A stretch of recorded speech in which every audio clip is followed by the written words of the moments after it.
SI M G ಪುಟೇಶ್ ಅವರು ಸದ್ಯದ ತಮ್ಮ ಕರ್ತವ್ಯವನ್ನು ಶಿಸ್ತು ಹಾಗೂ ನಿಷ್ಠೆಯಿಂದ ನಿರ್ವಹಿಸಿರುತ್ತಾರೆ ಮತ್ತು ಉತ್ತಮ ಸಮಯ ಪಾಲನೆ ರೂಢಿಸಿಕೊಂಡಿರ್ತಾರೆ ಹಾಗೂ ಹಿರಿಯ ಅಧಿಕಾರಿಗಳಿಗೆ ನಿರ್ದೇಶಕ ಕರ್ತವ್ಯ ಶ್ರದ್ಧೆ ನಿರ್ವಹಿಸಿ ಪ್ರಶಂಸೆಗೆ ಪಾತ್ರರಾಗಿರುತ್ತಾರೆ.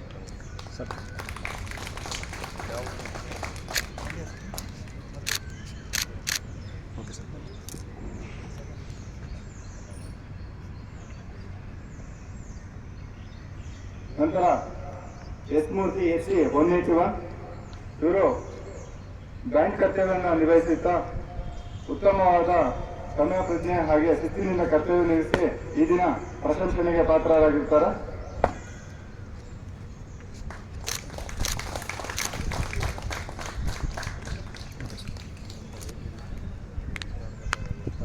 PC 412 ಮಲ್ಲಿಕಾರ್ಜುನ್ ಅವರು ಸಾಮಾನ್ಯ ಕರ್ತವ್ಯ ಹಾಗೆ ಉತ್ತಮ ಶಿಸ್ತು ಹಾಗೆ ಪದವಿಯಲ್ಲಿ ನಿರ್ವಹಿಸುವಂತೆ ಎಲ್ಲ ಕರ್ತವ್ಯವನ್ನು ಶಿಸ್ತುಬದ್ಧವಾಗಿ ನಿರ್ವಹಿಸುತ್ತಾರೆ. ಅವರಿಗೂ ಕೂಡ ಅಭಿನಂದನೆಗಳು ಹಾಗೆ ಪ್ರಶಂಸನಾ ಪತ್ರವನ್ನು ಮಾನ್ಯ ಕಮಾಂಡರ್ ವಿತರಿಸುತ್ತಾರೆ.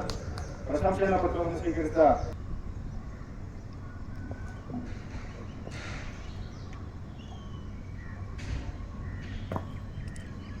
PC 390 ಈ ದಳ ಹನುಮಂತು ಎ ಹಾಗೆ ತದನಂತರ ಏನೋ 2ನೇ ತಾರೀಕು ಫ್ಲಾಗ್ ಡೇ ದಿನ ಕರ್ತವ್ಯ ನಿರ್ವಹಿಸಿದಂತ ಅಧಿಕಾರಿ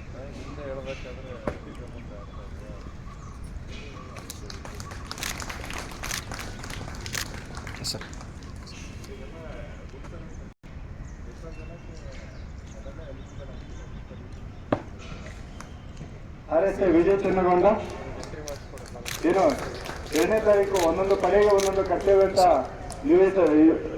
ವಿಂಗಡಿಸಲಾಗಿರುತ್ತೆ. ಅದೇ ದಿನ ರಾಷ್ಟ್ರಧ್ವಜ ಮತ್ತೆ ಪೊಲೀಸ್ ಧ್ವಜ ಕರ್ತವ್ಯವನ್ನು ನಿರ್ವಹಿಸಿ ಅದ್ರ ಜೊತೆಗೆ ಮೊದಲ ಬಾರಿಗೆ ಏಕಪಾದೇಶನಲ್ಲಿ ಎಕ್ಸ್ಟ್ರಾ ಡ್ಯೂಟಿ ಕೂಡ ಮೊದಲ ಬಾರಿ ಈ ವರ್ಷ SC 81 ರಮೇಶ್ ಈ ದಳ ಪ್ರಶಂಸೆಯನ್ನು ಸ್ವೀಕರಿಸಿದ ಎಲ್ಲ ಅಧಿಕಾರಿಗಳು ಸಿಬ್ಬಂದಿಗಳು 1992ರಲ್ಲಿ 3ನೇ ಪಡೆ KSRP ಘಟಕದಲ್ಲಿ ಕರ್ತವ್ಯ ನಿರ್ವಹಿಸಿರ್ತಾರೆ. ತದನಂತರ ಇವರು 1996ರಲ್ಲಿ SPG ಘಟಕಕ್ಕೆ ಓಡಿ ಆಧಾರದ ಮೇಲೆ ವರ್ಗಾವಣೆಗೊಂಡು ಮಾಜಿ ಪ್ರಧಾನಮಂತ್ರಿಗಳ ಬೆಂಗಾಲು ಕರ್ತವ್ಯ ನಿರ್ವಹಿಸಿರ್ತಾರೆ. ನಂತರ 2023ರಲ್ಲಿ ಎಕನಾಮಿಕ್ ಹುದ್ದೆಗೆ ಮುಮ್ಮಡಿ ಹೊಂದಿ 11ನೇ ಪಡೆ KSRP ಆದಿನ ಪಡೆಗೆ ವರ್ಗಾವಣೆಯಿರ್ತಾರೆ. ತದನಂತರ ಓಡಿ ಆಧಾರದ ಮೇಲೆ 3ನೇ ಪಡೆಯಲ್ಲಿ ಕರ್ತವ್ಯ ನಿರ್ವಹಿಸಿರ್ತಾರೆ. 2017ರಲ್ಲಿ KSF ಘಟಕದಲ್ಲಿ ನಿಯೋಜನೆ ಮೇಲೆ ಕರ್ತವ್ಯ ನಿರ್ವಹಿಸಿರ್ತಾರೆ. ನಂತರ 2017ರಲ್ಲಿ ASI ಆಗಿ ಪದೋನ್ನತಿ ಹೊಂದಿ 11ನೇ ಪಡೆಗೆ ವರ್ಗಾವಣೆಗೊಂಡು ಕರ್ತವ್ಯ ನಿರ್ವಹಿಸಿರ್ತಾರೆ. ಮತ್ತೆ KSSF 2ನೇ ಪಡೆಯಲ್ಲಿ ನಿಯೋಜನೆಯಲ್ಲಿ ಕರ್ತವ್ಯ ನಿರ್ವಹಿಸಿರ್ತಾರೆ. ವರ್ಗಾವಣೆಗೊಂಡಿದ್ದು ತದನಂತರ 2024ರಂದು RSI ಆಗಿ ಪದೋನ್ನತಿ ಹೊಂದಿರ್ತಾರೆ. 1991ರಿಂದ 2001ರವರೆಗೆ ಅಂತರ್ಪಡೆ ಕಬಡ್ಡಿ ಕ್ರೀಡೆಯಲ್ಲಿ ಪ್ರಥಮ ಬಹುಮಾನವನ್ನು ಪಡೆದಿರ್ತಾರೆ. 2002ರಿಂದ 2004ರವರೆಗೆ ಕಬಡ್ಡಿ ಕ್ರೀಡೆಯಲ್ಲಿ ಕೂಡ ಭಾಗವಹಿಸಿ ಉತ್ತಮ ಪ್ರದರ್ಶನವನ್ನು ನೀಡಿರ್ತಾರೆ. 1992ರಲ್ಲಿ 2006ಗೆ ಟಗಫರ್ ಇದರಲ್ಲೂ ಕೂಡ ಭಾಗವಹಿಸಿ ಅವರು ಉತ್ತಮ ಕ್ರೀಡಾಪಟುವಾಗಿ ಕರ್ತವ್ಯ ನಿರ್ವಹಿಸಿರುತ್ತಾರೆ. ಇವರು 1991ರಿಂದ 2006ರವರೆಗೆ ಸ್ಪೋರ್ಟ್ಸ್ ಬೋರ್ಡ್ ಕಂಟ್ರೋಲ್ ರೂಮ್ ಕೂಡ ಕರ್ತವ್ಯ ನಿರ್ವಹಿಸಿರುತ್ತಾರೆ.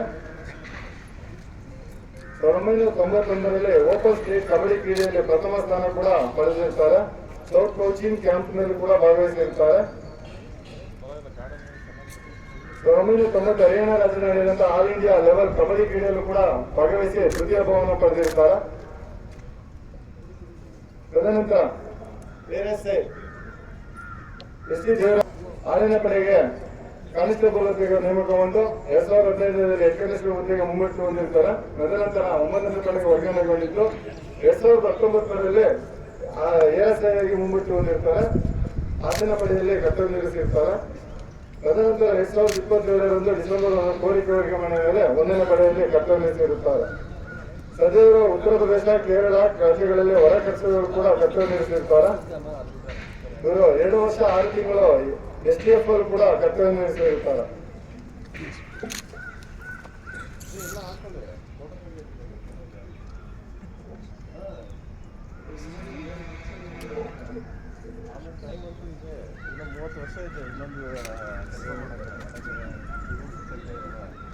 ತದನಂತರ RSI ಶ್ರೀನಿವಾಸ ಮೂರ್ತಿ ಅವರು ಡಿ ದಳ 1993ರಲ್ಲಿ 7ನೇ ಪಡೆಯಲ್ಲಿ ಕನಿಷ್ಠ ಹುದ್ದೆಗೆ ನೇಮಕಗೊಂಡಿದ್ದು, ನಂತರ 3ನೇ ಪಡೆಯಲ್ಲಿ ಕೋರಿಕೆ ವರ್ಗಾವಣೆಗೊಂಡಿದ್ದು, ನಂತರ 2015ರಲ್ಲಿ ಕನಿಷ್ಠ ಉನ್ನತಿ ಹೊಂದಿರ್ತಾರೆ 3ನೇ ಪಡೆಗೆ.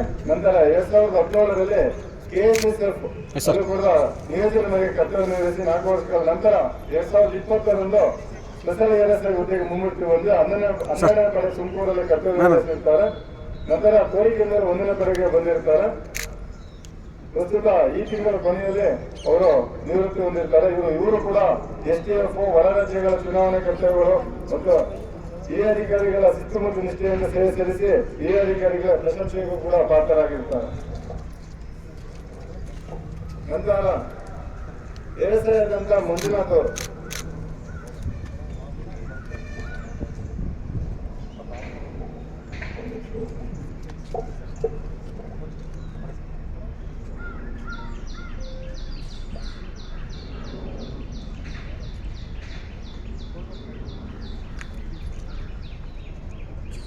ನೋಡಿ ಸರ್.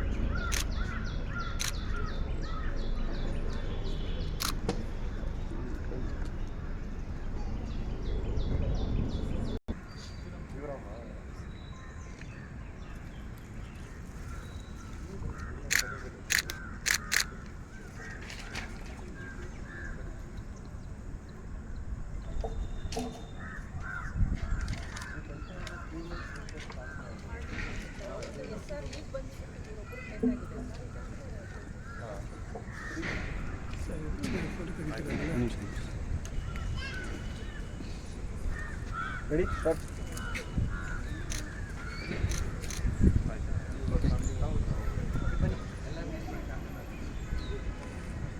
ಕಳಿಸ್ತೀನಿ ಸರ್. ಅವ್ರು ಯಾರು ಹೇಳಿ ಸರ್? ಅವ್ರು ಕೇಳಿ ಸಾಕು. ಓಕೆ, ಎಲ್ಲ ಧನ್ಯವಾದಗಳು.